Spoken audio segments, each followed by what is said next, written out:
Yang pertama kan memang silaturahmi ya di antara dua pemimpin Presiden ke-7 dan Presiden ke-8. Kalau Bapak Prabowo berkesempatan ke Jawa Tengah, beliau yang sowan atau mampir. Kebetulan Pak Presiden ke-7 Pak Jokowi ada di Jakarta, ya sudah janjian ketemu waktunya makan siang, dan tentu banyak hal yang dibicarakan ya mengenai masalah-masalah kebangsaan, termasuk memberikan masukan ke depan sebaiknya seperti apa untuk beberapa hal. Kurang lebih 2 jam lah pertemuan di antara kedua pemimpin.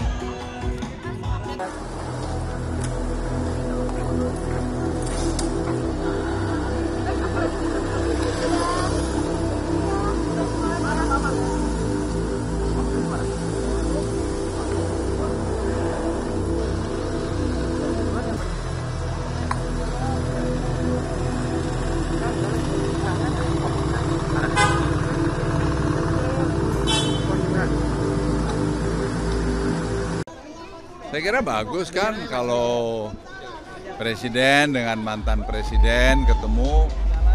Saya kira bagus kalau pemimpin guyup, kan rakyat tenang. Apa? Oh, saya nggak tahu, tapi saya pikir mereka berdua kan pemimpin dan mantan pemimpin, ya tentu ada yang mereka bicara lah. Yang penting kita doakan biar semua kompak. Ya, kabar baik lah, pastilah kabar baik. Dalam kondisi sekarang penting ya Pak ya? Iyalah. Kita kanan Pak. Makasih Oh, Pak. makasih. Nanti Bu.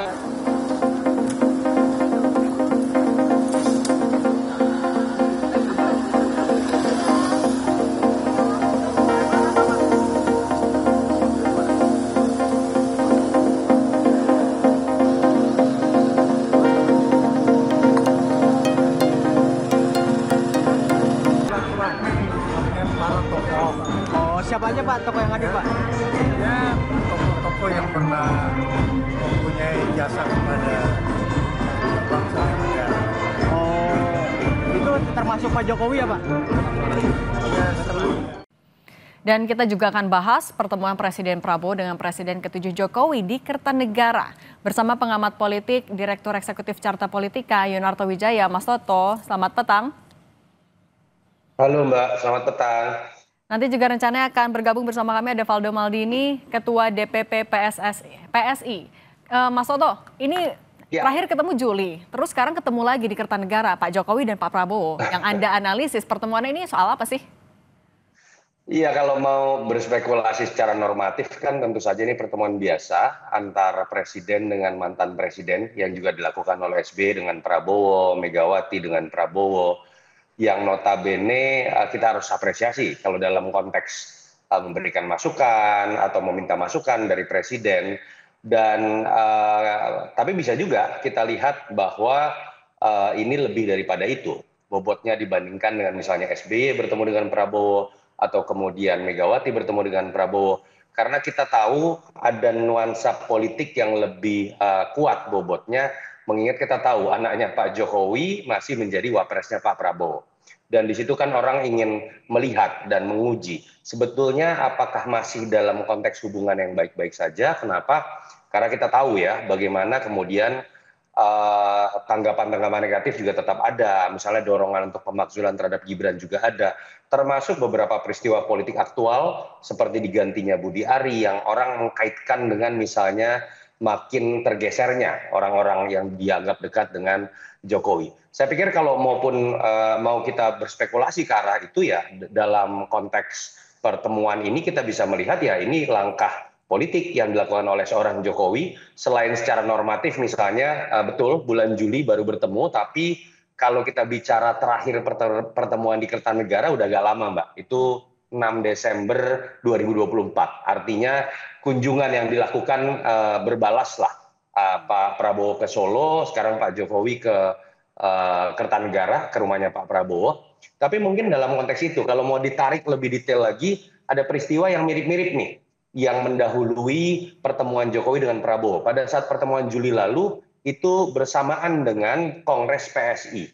Kalau kita lihat peristiwa sekarang, itu juga terjadi beberapa hari setelah pelantikan pengurus PSI. Dan kita tahu ada beberapa pengurus partai lain yang kemudian diambil ikut ke PSI, ada Ahmad Ali, ada Bestari Barus, dan orang tetap mengkaitkan PSI ini kan adalah partai Jokowi. Bukan tidak mungkin kalau mau dikaitkan dari si momentum, mungkin juga tanda kutip seperti laporan bentuk santun dari Pak Jokowi untuk kemudian sebagai sosok yang ada di belakang PSI untuk ikut memberikan laporan supaya kemudian tidak terjadi kesalahpahaman, supaya kemudian paling tidak ada dalam koridor menjelaskan bahwa PSI dengan segala perubahannya dan momentum yang dilalui ini tetap menjadi bagian dari pemerintahan Prabowo Gibran. Kalau saya mencoba berspekulasi dalam konteks politik praktis seperti itu. Nah, Mas Soto, tapi berarti bisa dibilang nggak ini sekaligus untuk membantah misalnya ya tadi ada reshuffle orang-orangnya Jokowi, membantah kalau ada kerenggangan sejak ada reshuffle, atau justru ini menguatkan dukungan yang disampaikan oleh Pak Jokowi untuk Prabowo Gibran di periode kedua? Tujuannya pasti itu Mbak ya, yang utama ya, masih ingin menunjukkan bahwa hubungan mereka baik-baik saja. Bahwa hubungan Pak Jokowi dengan Pak Prabowo kalau dilihat baik-baik saja kan juga akan menyelamatkan image dari hubungan Pak Prabowo dengan Mas Gibran. Dan notabene itu kan seperti membantah lah asumsi-asumsi yang mengatakan bahwa Jokowi sudah habis kekuatan politik, Jokowi sudah habis di kabinet, dan itu akan membuat posisi Mas Gibran menjadi lemah. Dan itu sangat mungkin dilakukan. Dan kita tahu Pak Jokowi dalam konteks berpolitik praktis sangat luas, sangat cepat ya mengambil positioning untuk kemudian bisa menetralisir isu-isu seperti ini. Tapi apakah ini baik dalam konteks demokrasi? Menurut saya enggak juga. Saya lebih berharap sebetulnya pertemuan-pertemuan presiden dengan mantan presiden itu levelnya beda, berbicara mengenai hal-hal kebangsaan, berbicara betul-betul mengenai masukan-masukan terkait dengan hal-hal yang sifatnya lebih besar, bukan terkait dengan politik praktis. Tapi saya pikir ya kita akan sulit mendapatkan jawaban sebenarnya seperti apa, karena notabene nanti mungkin kalau ditanyakan ke Pak Jokowi atau Pak Prabowo, pasti jawaban-jawaban normatif terkait dengan silaturahmi, kangen, atau hal-hal kebangsaan. Tapi sulit juga untuk menafikan bahwa Pak Jokowi pasti akan memiliki bobot politik praktis lebih besar dibandingkan dengan mantan presiden lain seperti SBY ataupun Megawati. Di politik kan semua simbol itu ada maknanya. Nah, tapi dengan kunjungan balasan, kalau tadi kata Mas Soto, Pak Jokowi ke Kertanegara hanya sebatas itu, atau ya ini kira-kira siapa yang menginisiasi kalau kita melihat dari peta politiknya? Iya, kalau mau berspekulasi mengenai yang datang siapa Pak Jokowi, lalu kemudian kalau bicara tadi terkait dengan spekulasi mengenai motif, siapa sih yang paling berkepentingan untuk menunjukkan hubungan ini harmonis? Siapa yang kemudian paling banyak diserang dalam posisi yang tidak baik, seakan-akan barisan Jokowi sudah makin terpinggirkan di dalam kabinet atau pemerintahan Prabowo Gibran, yang punya kepentingan ya kubunya Pak Jokowi, bukan kubunya Pak Prabowo. Sehingga kalau kita lihat dari sisi itu ya bukan tidak mungkin Pak Jokowi yang juga menginisiasi, walaupun bisa dilihat juga dalam konteks positif bahwa ini kan kunjungan balasan.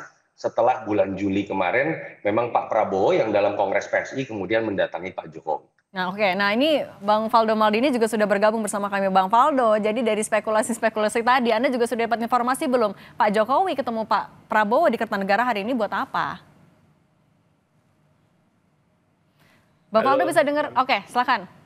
Halo, selamat sore. Hai Mas Soto. Halo, Oke. Faldo. Bang Faldo, oke. Sempat dengar Mas Soto bilang terpinggirkan. Nah, Bang Faldo, Anda sudah dapat informasi belum Pak Jokowi ketemu Pak Prabowo di Kertanegara bahas apa sih? Saya kira kita semua sama-sama dapat informasi ya dari media juga. Tapi tentunya pertemuan ini juga bisa kita lihat sebagai pertemuan dua tokoh yang kami kira Pak Jokowi dan Pak Prabowo, dua-duanya yang satu pernah memimpin Republik, yang satu sedang memimpin Republik, dan tentunya dari awal Pak Prabowo adalah orang yang melanjutkan apa yang telah dilakukan oleh Pak Jokowi, sehingga kita bisa melihat dua pertemuan ini adalah pertemuan dua tokoh besar Republik kita, dua tokoh yang sama-sama dihormati oleh bangsa kita. Tentunya obrolan-obrolan yang diobrolkan tidak jauh dari kebangsaan, tentang bagaimana tantangan-tantangan ke depan yang dihadapi oleh bangsa kita, dan tentunya juga jika dilihat dari sudut pandang politik, tentunya Pak Prabowo yang kita tahu selalu mengedepankan silaturahmi, mengedepankan politik merangkul, dan ini juga bukan pertemuan pertama bagi Pak Prabowo dan Pak Jokowi.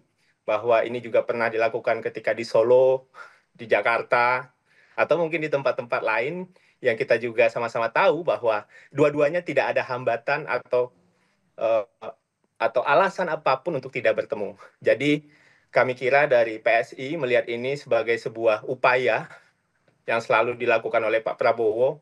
Tentunya Pak Prabowo juga bertemu dengan Pak SBY dan presiden-presiden sebelumnya. Kira-kira begitu, Mbak. Bang Faldo, tapi kan selain sebagai kepala negara dan mantan kepala negara, dua-duanya punya background sebagai ya, politisi Partai Gerindra. Dan kalau kata Mas Toto, adalah orang yang ketika berkaitan politik luwes banget. Masa iya nggak sih nggak ada bahasan selain konsultasi soal negara? Ya, kami kira kan kita melihat Pak Prabowo juga adalah seorang pemimpin politik yang besar, memimpin partai yang besar, Partai Gerindra. Dan Pak Jokowi juga pernah berada di pusaran politik yang sama-sama kita tahu, jabatan presiden, kepala negara, penuh dengan kepentingan-kepentingan politik.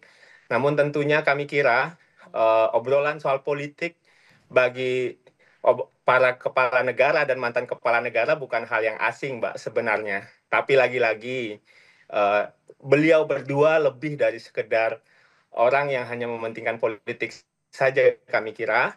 Beliau berdua adalah orang-orang yang kita sama-sama tahu bertarung berkali-kali, namun tetap bisa bersatu demi kepentingan bangsa.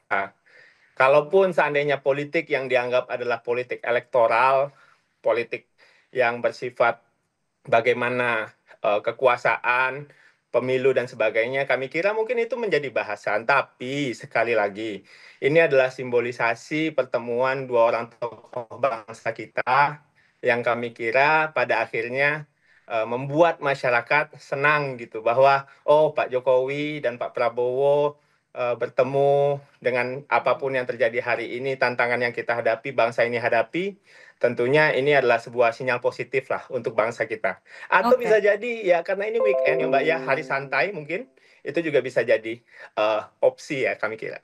Oke deh, kalau gitu Bang Faldo Maldini, Mas Toto, terima kasih sudah berbagi pandangan di Kompas Petang. Sehat selalu semuanya.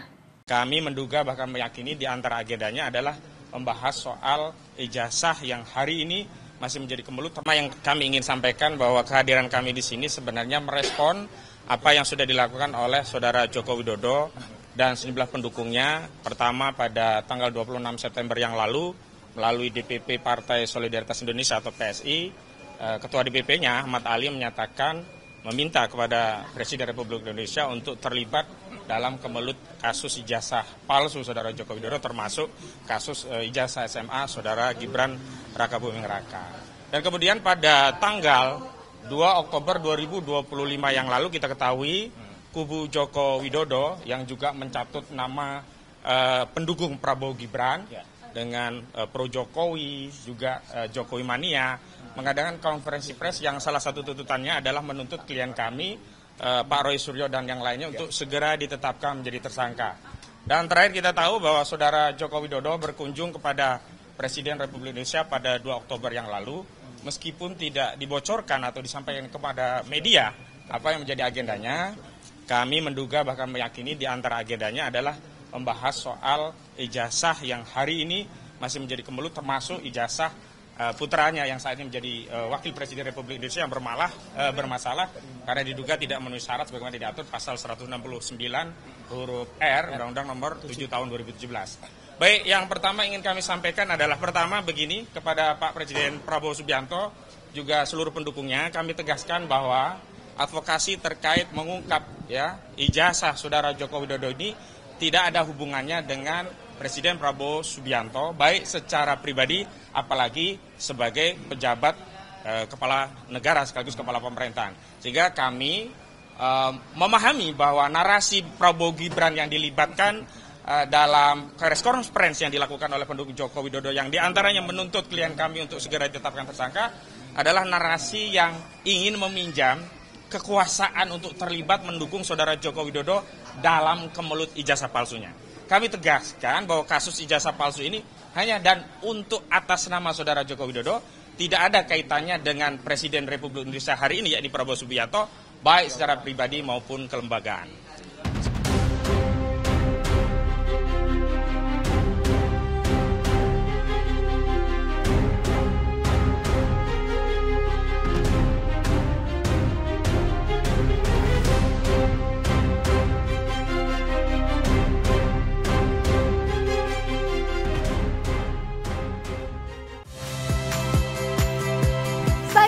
Rizka Clarissa.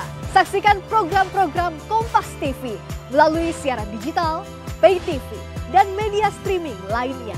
Kompas TV, independen, terpercaya.